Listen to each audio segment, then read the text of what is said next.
Developing right now, one person is dead after a shooting in Murray. What we have learned about it, coming up. And I think it's a step forward in the right direction. After a call for police reform, Governor Cox signed several reform bills today. This isn't the end, it's just the beginning for us. The changes coming with the new laws. Salt Lake City says the massive inland port project is a land grab. And today, the city's lawsuit went before the state's top court. We'll show you what happened.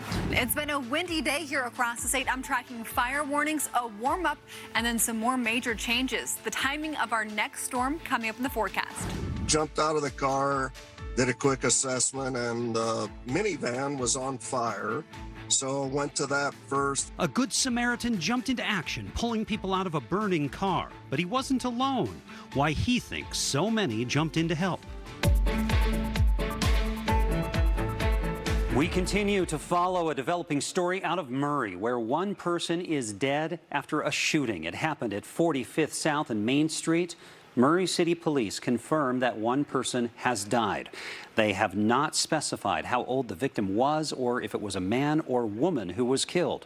The shooting suspect was not at the scene when they got there, but investigators do believe it's an isolated incident. We're not concerned that this will go into anything else. But that's about all the information that we have at this point. Murray City police officers are currently following leads to find that shooting suspect. If you have any information that can help investigators, contact Murray City Police. A tragic update for you right now. On breaking news we first brought you Monday night. A woman involved in a wrong-way crash on I-215 earlier this week has now passed away. Utah Highway Patrol confirms the 19-year-old victim was driving one of the two vehicles hit by the suspect. That man, police took 35-year-old Justin Wayne Robertson into custody immediately following the crash. He allegedly rammed a parked patrol vehicle outside of the UPD Cottonwood Heights substation and then took off. Police say he entered I-215 on an off-ramp and drove against traffic until crashing into multiple cars near the I-15 interchange. Again, learning just now, a 19-year-old victim in that crash. We, of course, will keep you updated as we learn more. Meantime, in national news, the Minneapolis Police Department now faces a criminal investigation, civil investigation, one day after the verdict in the trial of former officer Derek Chauvin. Today, Attorney General Merrick Garland announced a federal probe into policing practices in Minneapolis. The DOJ was already investigating whether or not the officers involved in George Floyd's death had violated his civil rights. Now, it will look at the entire department to see if there is a pattern of unconstitutional or unlawful policing. The investigation I am announcing today will assess whether the Minneapolis Police Department engages in a pattern or practice of using excessive force, including during protests. The investigation will also assess whether the MPD engages in discriminatory conduct. The DOJ says it could bring a lawsuit against the Minneapolis Police Department if it finds a pattern of unconstitutional policing. On Utah's Capitol Hill today, Governor Spencer Cox highlighted a dozen police reform bills. Haley Higgins is live at the Capitol this afternoon. Haley, was the timing of this after the Derek Chauvin verdict intentional? Yeah, the governor says no, that the timing was not intentional and that the event was planned weeks ago. However, he did call it fortuitous, saying that many of the bills were inspired by Floyd's murder and the protests here in Utah. 12 bills reforming law enforcement in Utah, signed by Governor Cox outside the Police Officer Training Center Wednesday. What we try to do here in Utah, what we try to do is to always be better, to learn from our past mistakes and to improve. After the killing of George Floyd, lawmakers began drafting legislation with police and community activists. They were all very important, and I think it's a step forward in the right direction in law enforcement and the communities working together. Congratulations. New laws include increased training on de-escalation and interacting with people suffering a mental health crisis. Internal investigations into misconduct will continue even after an officer leaves leaves their job, data will be collected for every use of force incident and whenever an officer points a gun or taser at someone. But the data is also important for law enforcement, for training, and to evaluate, is there biases? What else could we do? While many bills were shot down by lawmakers last session, advocates say they're already working on more bills for next year. This isn't the end, it's just the beginning for us. Now, lawmakers say one of the main goals of the bill was to provide accountability and transparency for law enforcement and also to provide more trust with the public. Reporting live at the Capitol, Haley Higgins, Fox 13 News, Utah. Some good news to report in Ogden this afternoon. Police have found this boy that went missing earlier this morning. 10-year-old Jaden McEwen is now safe and sound. He's been reunited with his family.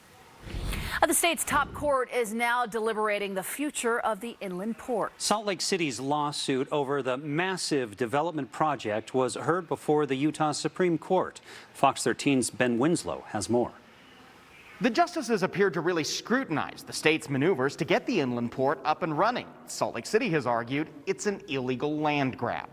It's a very important case, quite obviously. Salt Lake City's lawsuit against the state over the inland port went before the Utah Supreme Court. We've delegated all of this kind of planning authority to an unelected independent board, which drives how the municipal development evolves out there. And then the city, at the end of the day, ends up holding the bill. The inland port has been controversial since it was created by the Utah State Legislature. It's billed as the largest economic development project in state history, creating a special port to get goods in and out of the area quickly. While most of the pushback is focused on environmental impacts like air quality, traffic, and the Great Salt Lake ecosystem, Salt Lake City is arguing the legislature created the Port Authority and swept up roughly 1/5 of the city, dictating what's done with the land and taking tax money. That is interference with local control at the behest of a special interest. Then Mayor Jackie Biskupski sued over the inland port, and Mayor Aaron Mendenhall is keeping the lawsuit going. The justices pressed lawyers for the state and the Port Authority on who gets to spend the tax money and who they answer to. There is now an entity that is not directly accountable to the electorate that is spending tax money that is only raised from the electorate in a particular area.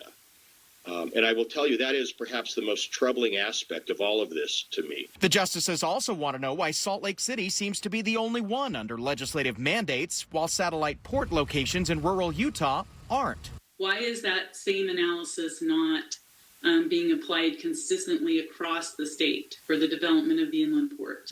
Port is developing in stages is no reason to say that it lacks uniform operation of laws. But attorneys argued the inland port will benefit everyone economically. It is the position of the port that this project will benefit the state as a whole. But at the end of the day, the city also now keeps 25% of the increment. The court gave no indication on when it might rule. Now, it is also expected when development really begins at the inland port, environmental groups will launch their own litigation. On the Hill, Ben Winslow, Fox 13 News, Utah. Salt Lake City Mayor Aaron Mendenhall is reacting to today's Utah Supreme Court hearing on the inland port. In a statement, the mayor says in part the case is critical to defending the traditional municipal authority of all Utah's 249 cities and towns. If the Utah Supreme Court rules in favor of the state, it would have devastating impacts on municipal land use and taxing authority. The mayor says she was impressed by her attorney and looks forward to a decision by the court. In light of Utah's drought emergency, Salt Lake County Mayor Jenny Wilson is planning to call for everyone to reduce water consumption this summer. The mayor is expected to announce tomorrow she will order Salt Lake County facilities to also reduce water use. Governor Spencer Cox declared a state of emergency for drought this year already. Recent storms have not even made a dent in Utah's water storage. You felt it cold and breezy for much of the region today, but meteorologist Allison Krogan says we will be warming up soon. Just how soon, Allison? Warming up for this weekend, but that doesn't mean it's going to be just a sunny, nice weekend. We'll have some concerns thunderstorms, lots of clouds, and also lots of wind across the state this weekend. Right now, still windy for Provo, Brigham City, about 25 to 30 miles per hour. Extremely gusty southwestern Utah over towards Blanding, where it's close to 40 miles per hour for our wind gusts. So what you can expect for the rest of the evening here across the state will be red flag warnings in place till 9 or 10, depending on where you are. So everything highlighted in hot pink is under that fire weather warning. It's warm, it is breezy, and we have low relative humidity. All those things combined make for dangerous fire conditions. We do have some areas of light rain here across the state, but as Max mentioned, this is not going to put a dent in any of our drought here across the state. We'll take what we can get, but we have more widespread precipitation coming up later in the 7-day forecast. But for Salt Lake City over the next couple of hours, 50s through the 8 o'clock hour, then in the 40s for the rest of the evening. Temperatures will be about 30 to 40 as you wake up tomorrow, depending on where you're waking up. But here across the state currently, lots of us 50s across northern Utah, 60s and 70s across southern and eastern Utah. And then we'll have that warmer weather this weekend. It just won't be very comfortable because we're going to have more fire danger. And then we have big changes for Monday, actually late Sunday into Monday. I'll have that forecast coming up. Still ahead, the U.S. reaches a major milestone when it comes to the fight against COVID-19. Hear about new plans the president has in store to help our country bounce back. Plus, we've been hearing about this computer chip shortage for some time now, and it turns out it may be impacting the auto industry economy in the long term. We'll explain how. And we all know the housing market is hot right now, but that might actually be a problem from some of Moab's finest. We'll explain. In coronavirus news, more than 1.9 million doses of COVID-19 vaccines have now been administered in Utah as of today. More than 1.2 million Utahns have received at least one dose, and more than 819,000 Utahns are now considered fully vaccinated. And some other COVID-19 numbers. You see the case count has gotten pretty high today. 590 new cases of coronavirus being reported in Utah. 3 more Utahns have lost their lives to the virus. Our state's positivity rate is at 6.2%. In the meantime, the Biden administration reaching a major milestone, 200 million COVID-19 vaccine doses administered nationwide. As Isabel Rosales reports, the president is now working on the next phase of the battle against the pandemic. With just over a quarter of Americans now fully vaccinated, President Biden is touting his successes. Today, we did it. Today, we hit 200 million shots. While looking to take the next major step in his plan to get more shots in arms. To put it simply, if you've been waiting for your turn, wait no longer. The president announcing a tax credit to give small and medium-sized businesses up to $500 per employee for vaccine-related time off. That includes getting the shot and time to recover from any side effects. No working American should lose a single dollar from their paycheck because they chose to fulfill their patriotic duty of getting vaccinated. The administration says the U.S. will have enough vaccines for every adult in the country by the end of next month. Whatever your circumstances, if you are 16 or older, you are now eligible for a free COVID vaccine shot. And we have the vaccine to deliver.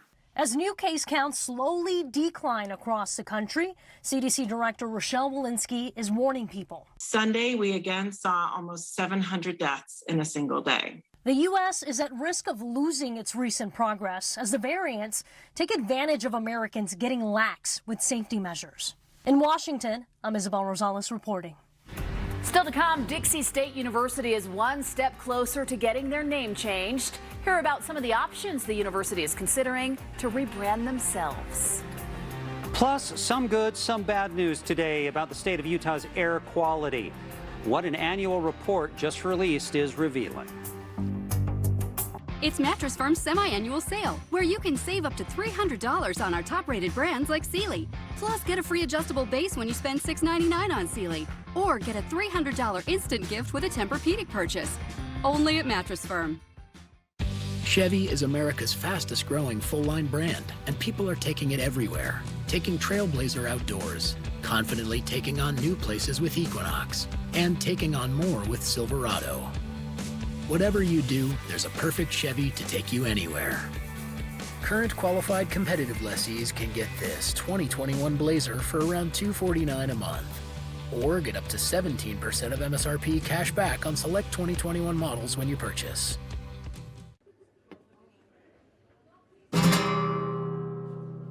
Oh, your Costa Cotto, I'll take your Costa Cotto. Low carb Costa Cotto, I will make you mine. Your Costa Cotto will be mine. Everyone wants the new Costa Cotto from Costa Vida, a keto-friendly avocado with your choice of protein, topped with sauce and cheese. Get your own, but only for a limited time.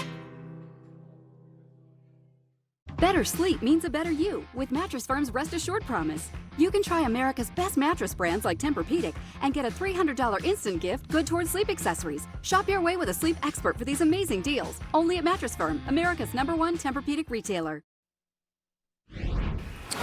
Happening right now, a unique event. You're taking a live look at a joint virtual town hall hosted by Utah Senator Mike Lee and Representative Chris Stewart, both Republicans. It started moments ago. People are asking questions, they're answering. Let's listen in. That is a protection that lies against the government and is guaranteed by the Constitution. There's no corresponding right in the Constitution that protects you against individual corporations. But that doesn't mean that there aren't policy reasons why we have to go there. Increasingly, with a small handful of companies controlling a whole lot of the information that we have access to, and a whole lot of the information that we decide to give to the world, there ought to be some type of parameters around how your data is going to be protected. Ideally, this should be worked out through the marketplace, meaning you shouldn't share your information, your data, with an entity that you don't trust. Increasingly, as there is a lot of consolidation in this area, sometimes there aren't options. And I just left about an hour ago a hearing in the Senate Antitrust Subcommittee of the Judiciary Committee, of which I'm the ranking Republican, where we were having conversations with Apple and Google about those two companies and about several others, and about how consolidation of power and accumulation of market power in that area sometimes threatens consumers. So one of Mike Lee's big concerns in the Senate is the power of certain technical companies or Silicon Valley companies, Google, Microsoft, Apple. So that's what he's talking about there. We'll have a recap of some of the town hall later tonight on Fox 13 News at 9. The Salt Lake City Council has decided to move to ranked choice voting. It is a little different than a typical election. Instead of just picking one candidate like you're used to, you will now rank all of them on the ballot in order of first to worst. The supporters say it leads to friendlier campaigns and better outcomes. Critics, however, say it does have a learning curve and it's also more expensive. But a number of cities are trying it this year already. Salt Lake City is the biggest one. Others include Draper, Lehigh, Riverton, Springville, and Heber City. Dixie State University officials have wrapped up looking at the results of a survey that they conducted into the official renaming of the university. After reviewing nearly 15,000 responses, officials say the new name will come from one of 6 themes: St. George, Dixie is still one of them, a geological indicator like the Red Rocks or the desert, maybe an academic focus like their polytechnical thrust there, and Deseret, something with Utah. Roughly 500 people will then be part of focus groups going over those themes before picking a new name. We appreciate all of the support and the involvement. It shows that people care. It shows that they want to be a part of what we're doing, where we've been, where we're going, and we're confident that we'll get in a good place. The next phase of this renaming and rebranding will take several months, and it's expected to cost the university about $50,000. The new name must be proposed by November per orders from the state legislature. The American Lung Association released its State of the Air report today, and Utah's air quality received mixed results. Salt Lake City Metro and Duchesne County saw increases in the number of days ozone reached unhealthy levels. As a result, Salt Lake Metro now ranks as the 8th most polluted U.S. city compared to 11th last year. Duchesne County now ranks as the 44th most polluted city for ozone.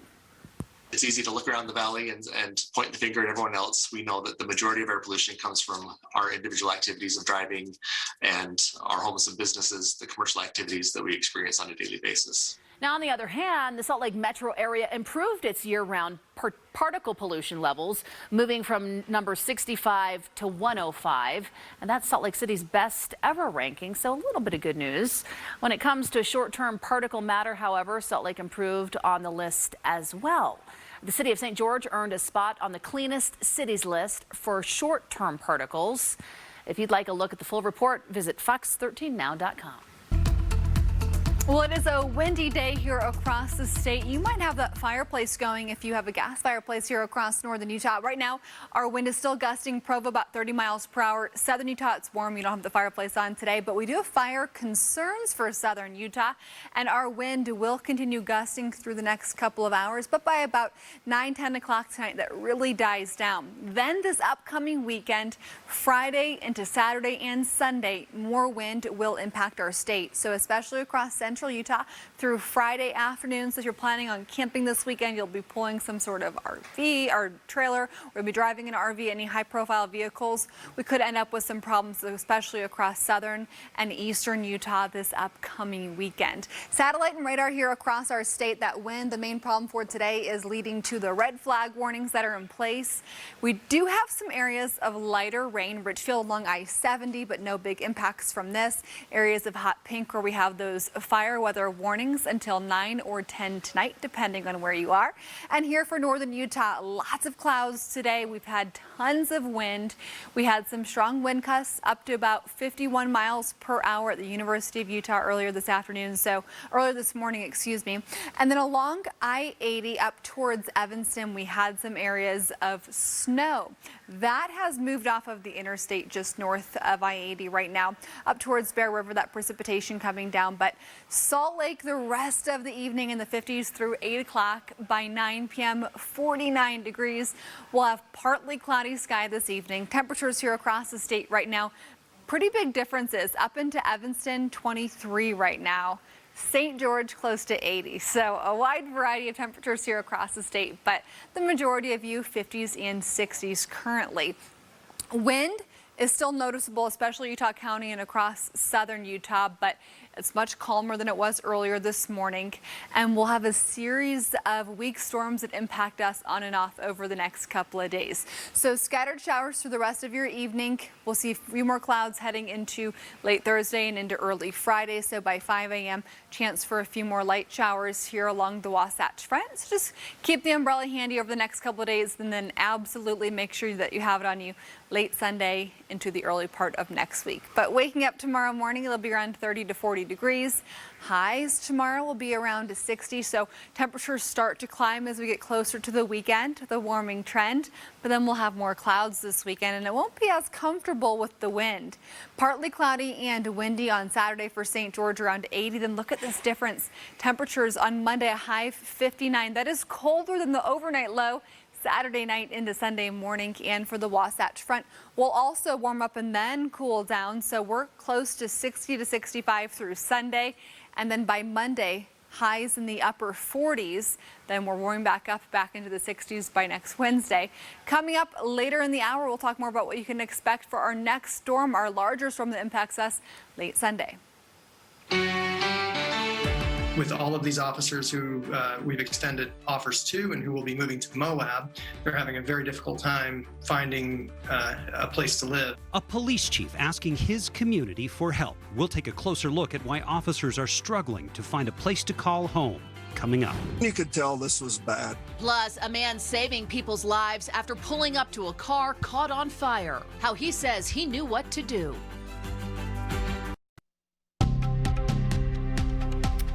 Maybe you've heard about this. A global shortage in computer chips hitting the auto industry has one auto retailer executive saying problems won't be cured this year. The CEO of Auto Nation says the computer chips needed for car electronics will not be available in meaningful enough supply until 2022. Major car makers, including Ford, General Motors, Toyota, Subaru, have all cut production. The shortage could also lead to chip maker Intel starting production of chips for cars. Lululemon will soon start taking back lightly worn yoga pants. What do you think about that? The retailer is launching a resale program, letting consumers trade in gently used clothing for a gift card. The company says the program is in an effort to promote sustainability. Lululemon's online resale program will begin in June. Customers will be able to bring clothing into stores or exchange it by mail for a gift card. And get this, Natural Light has just released an alcoholic ice pop. Natter Days frozen icicles pack a punch, 8% alcohol. The icicles will hit shelves this month in 12 pop variety packs. There'll be strawberry, lemonade, pineapple. Man, you want to be careful with this. You don't want kids thinking they're grabbing something that's for them. Anyway, each ice pop about 2 fluid ounces, which is roughly a third of a beer. Stocks on Wall Street staged a comeback today. Investors continue to digest corporate earnings reports. This week, roughly 80 members of the S&P 500 will be releasing financial results. The Dow closed up 316 points. The Nasdaq added 164. The S&P 500 tacked on 38. Ahead in our next half hour, they sign on to serve and protect the citizens of Moab, but they are facing a serious challenge. What Moab's police chief is asking for to help his officers. Plus, this man showed up just in the nick of time. Hear how one good Samaritan helped save 6 people from this burning car. And later in sports, RSL and MLS legend Nick Raimondo is teaming up with the Claret and Cobalt once again. Hear about his new role.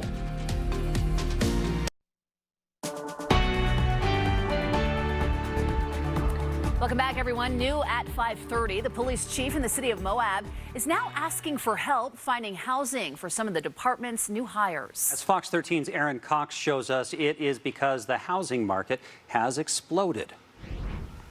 Downtown Moab. It's considered a resort town. Roughly 3 million visitors a year that come to Moab between mid-February through Thanksgiving. With more people comes an increased risk of crime, says Police Chief Brett Edge. We're allocated for 15 officers. We have been approved to increase that to 17. Chief Edge says they need 25 to 30 officers to be more effective. Domestic violence, there are assaults, there's property crimes. But crime isn't the main issue here. It's housing. The inventory is limited.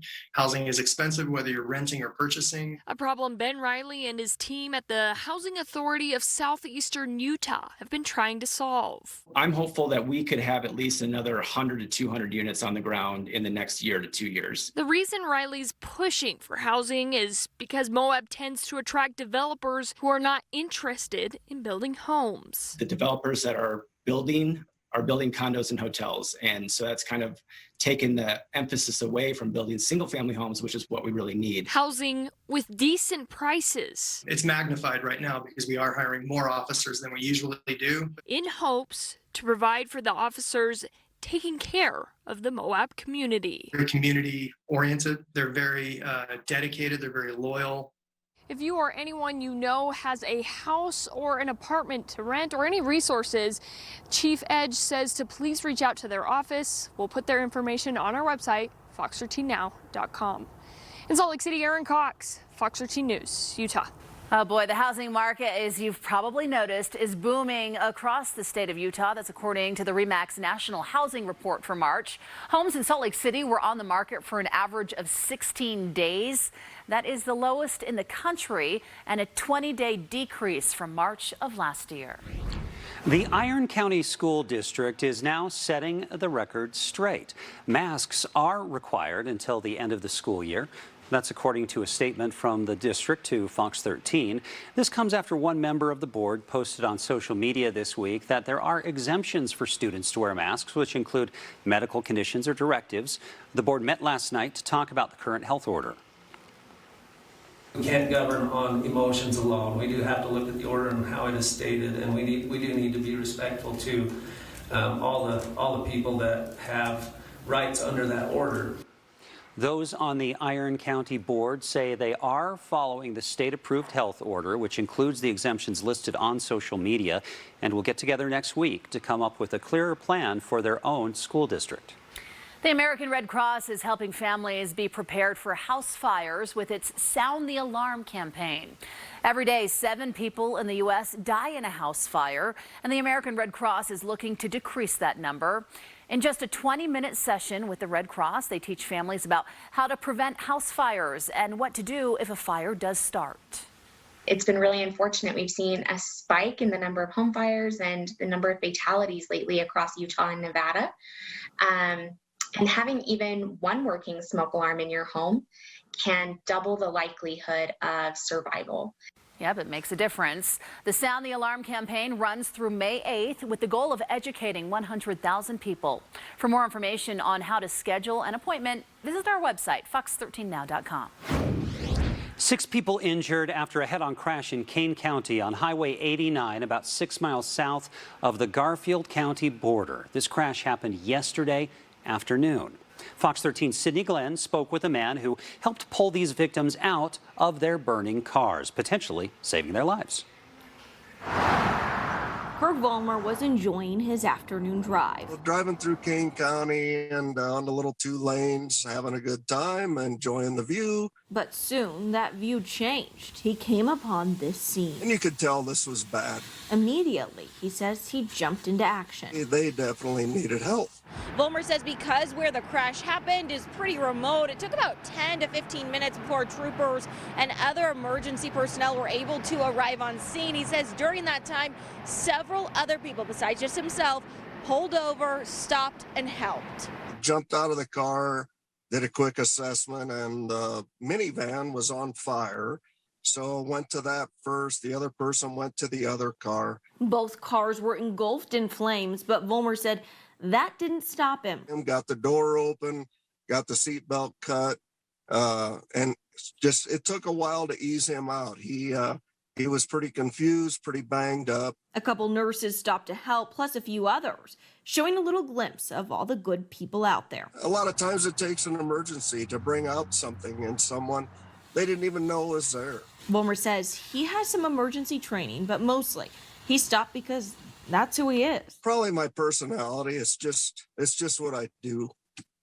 I help people. As more help pulled up, Vollmer pulled away, happy to have helped.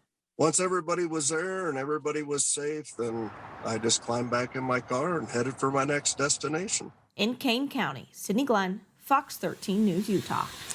Utah Highway Patrol says a 38-year-old female was taken by helicopter in critical condition to the hospital. A 40-year-old male and 2 children, as well as a 73-year-old man and a woman, were all taken to the hospital by ambulance in serious condition. We haven't received an update on their conditions at this time. Many motorcyclists say they live to ride, but the state wants to help them ride to live. The new motorcycle safety campaign is a collaborative effort from the Department of Public Safety and the Department of Transportation. It aims to keep riders safe by providing education on lane filtering for both cars and bikers. They also encourage riders of any skill level to enroll in courses that could ultimately save their life. And if you make a mistake out there on the road, the results can be deadly. And so commit to additional safety courses, commit to training and improving your skills. In Utah, a motorcycle crash is 11 times more likely to result in a fatality than one between vehicles. To learn more about the Ride to Live campaign, head over to fox13now.com. All right, and let's head over to Allison Krogan. Allison, you know, this is just, it's April. It's a month where you kind of expect the weather to be all over the place, and boy, is it. Yeah. Yes, so, you know, these April showers, hopefully we're going to have a lot of flowers come May. Today, on top of some areas of lighter rain, we're also seeing still very gusty conditions, especially Utah County over towards Delta, around 30 to 40 miles per hour for a lot of the state. Currently still down towards the Arizona border, where we're currently seeing that wind gusting in St. George at 36 miles per hour. That's why we have fire concerns, red flag warnings in place for a few more hours across southern Utah. We'll have a couple of weak storms that move through the state over the next couple of days, bringing us some areas of lighter rain, lots of clouds, and quite a bit of wind heading into this upcoming weekend. But satellite and radar here across northern Utah, we had a burst of snow that moved through Evanston about an hour and a half ago, but Salt Lake City, partly cloudy sky, 10 o'clock tonight. By tomorrow morning, sunshine around 40 by 8 a.m. and by noon tomorrow, mid-50s with sunny sky. So next couple of days, we will have some warmer weather. So if you're looking forward to some warmer temperatures, you'll like the 7-day forecast, but it's not going to be just calm, sunny 7-day forecast. We have a lot of clouds and a lot of wind, so still some more fire danger ahead of big changes for next week. We'll talk more about that storm coming up in the next full forecast. Thanks, Allison. And still to come, there is a new pilot program launching in Utah. How a local couple hopes to help adults on the autism spectrum.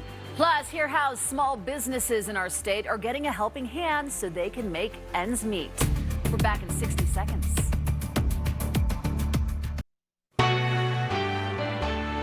A Utah couple is launching a pilot program this month. They want to help adults on the autism spectrum.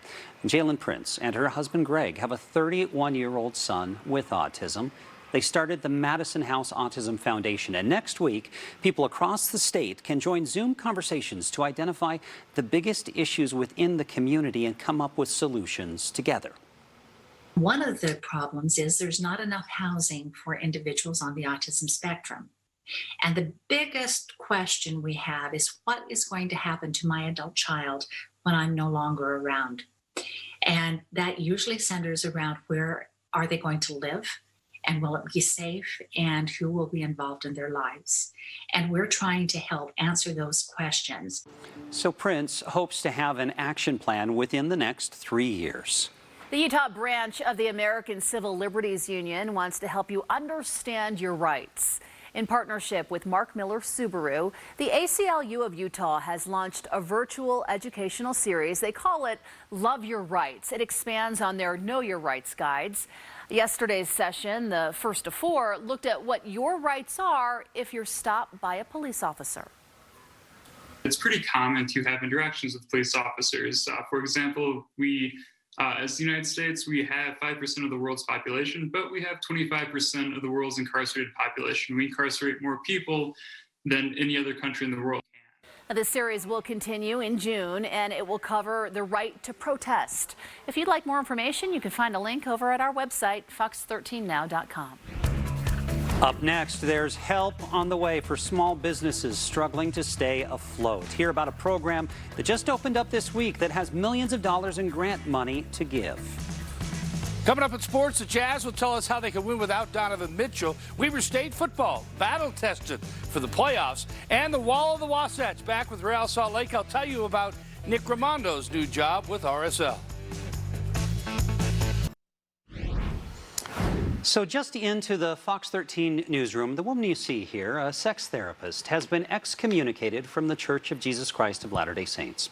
Natasha Helfer has held controversial stances on hot-button topics in the eyes of the church throughout her career, though not in the eyes of her profession. Helfer vows to continue her clinical practice to help Latter-day Saints and others with intimacy challenges. We'll keep you updated as we learn more. A new state-run grant program is aiming to help small businesses that right now are still struggling from the pandemic. Fox 13's Spencer Joseph spoke with a business hopeful to get that grant. Small business is still the lifeblood of Utah and Salt Lake City and what we do here. It's who we are. For a small business like Taria's Gifts. We sell crystals, minerals, all types of candles and fairies and gemstones and different statuary. Last year was rough. As of March 15th last year, we had to completely close our doors. They didn't reopen until November of last year. While they haven't taken advantage of a lot of help yet, they're starting to need a boost to make it through.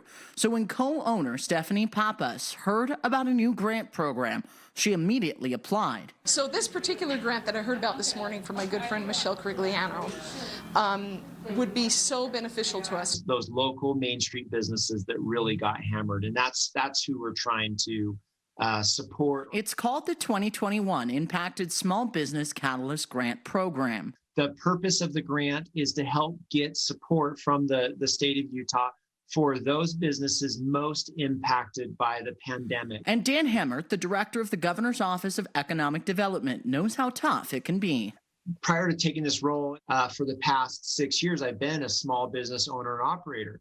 And in an industry that absolutely got devastated by the pandemic. Which is why this is the best part of his job. Having a directly correlated impact on businesses' existence. So as people began to return. We are a feel-good place to come, especially during this time of stress. For a store like Taraya's, it's a little help that's needed to bring them back to 100%.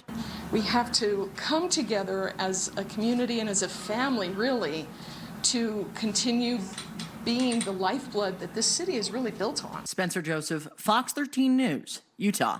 The program does have $15 million to give out, and those grants will be based on financial need. Applications opened yesterday and run through April 27th. All right. Now, this is one of those times, Allison, where I'm really glad I hear your forecasts, because otherwise I'd just be flummoxed by what's coming up. Right. Each day is different. Every day will be different over the next couple of days. Nothing is going to be just out of the ballpark, spectacular, perfect spring day. Each day will have its own set of issues, but overall it's a pretty decent forecast through Sunday, minus a couple of details. But for tonight into tomorrow morning, we'll have temperatures that cool off about 15 more degrees. Evening drive tonight, dry roads, partly cloudy. For tomorrow morning, sunny and about 40 first thing in the morning. Wind will continue to be a problem at times through Sunday, but especially this weekend for southern Utah. It is very windy right now, blending over towards St. George, up towards Cedar, and then Utah County is still very gusty right now, about 25 miles per hour. So your top weather headlines, we'll have the fire warnings in southern Utah till 9 or 10 tonight, depending on where you are. We will have warmer weather this weekend, but it's going to be cloudy this weekend, and then we're also going to have more fire weather because of the wind for this weekend. Then come late Sunday into Monday, we have a cold and stormy start to next week. But fire concerns for southern Utah tonight, areas of hot pink, those are red flag warnings. We have low relative humidity, and that relative humidity is the lowest today between about 3 p.m. and 6 p.m. and that's when we're seeing our strongest wind gusts. So yes, that goes until 9 or 10, but we are still in that window of seeing our worst circumstances right now as far as the setup goes. But right now, southern Utah clouds from Bryce up towards Richfield, or up towards Ephraim area, and then some areas of lighter rain, but not really seeing many impacts from any of the light precipitation that we're seeing here across the state. And we'll have temperatures for the rest of the evening in the 50s and 60s for most of the state for the next few hours. It is very chilly up towards Evanston at 33.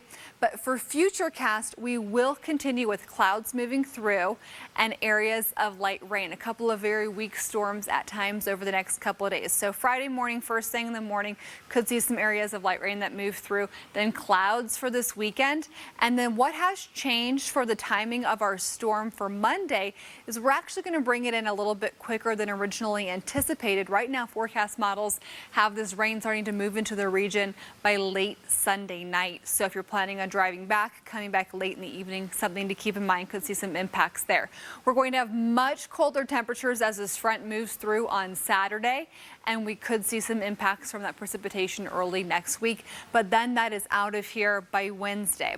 So temperatures will be warming up, then we'll be cooling back down, then we'll be warming back up. So yes, as Max mentioned, we're all over the place the next couple of days. Overnight temps will be about 35 to 40 for the Wasatch Front, St. George in the 50s tomorrow morning, and then tomorrow afternoon, highs will be around 50 to 60, so warmer than what we had today. Tomorrow will actually be a pretty decent day, just going to see some passing clouds at times. For St. George, mid-70s tomorrow, around 80 this upcoming weekend. Saturday night, lows will be around 60. That's going to be warmer than your daytime high for Monday. So that's pretty crazy. And we'll have the windy conditions this weekend with the fire concerns. And for the Wasatch Front, 60s through Sunday. We cool down with that front on Monday, high only upper 40s for Salt Lake City, and then we'll warm back up into the 60s by next Wednesday. Well, the Jazz are just about ready to take on the Houston Rockets. Tip-off about 20 minutes away in Houston. It's a matchup between the top team in the NBA, the Jazz, at 43-15, against the team with the worst record in the league. Rockets just 15-43.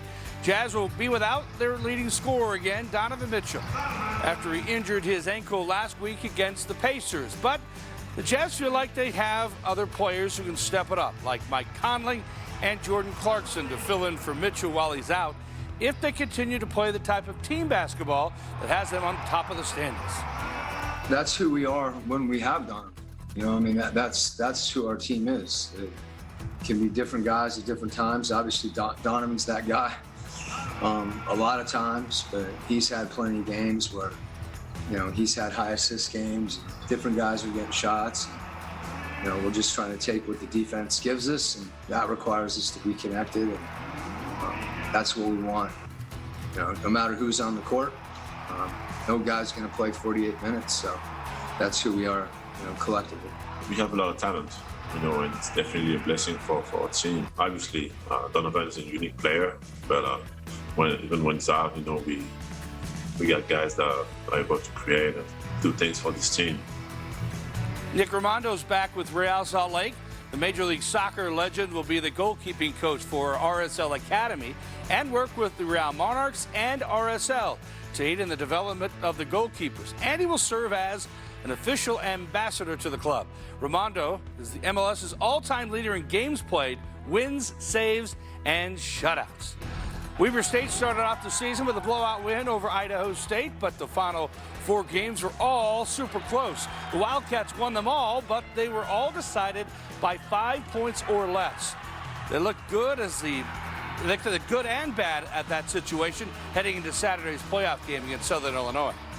They've been nail biters, and they've been kind of self-inflicted nail biters. You know, one game we're driving to go up 2 scores with 2 minutes left, and we fumble on the 4-yard line, and they go down the field and score, and now we got to hit a Hail Mary. But that game should have been over, and we had 3 games like that where the game should have been over, and we allowed them to be a little closer than we really were. But yeah, does that stuff prepare you? Absolutely. We learned that, hey, you make those mistakes too many times and it will cost you. So hopefully we've learned from that. We can move on. I know one thing, our team is very resilient. A close game is not going to freak them out at the end.